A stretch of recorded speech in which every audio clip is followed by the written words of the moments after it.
Приветствую вас, дорогие подписчики и гости канала. Хорошего настроения, побольше позитивных возможностей. Давайте узнаем, что же стучит, гремит и в жизнь ворвется.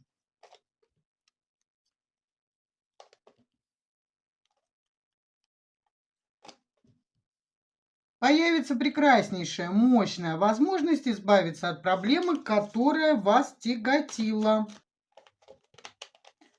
Так. Ну, смотрите, решение придет откуда-то совершенно неожиданно, и вы, конечно, уже как бы и не надеялись это все решить. Но действительно, очень большая будет неожиданность решить не только проблему, но и еще и появится какая-то возможность для развития этой ситуации максимально благополучно. Максимально благополучно.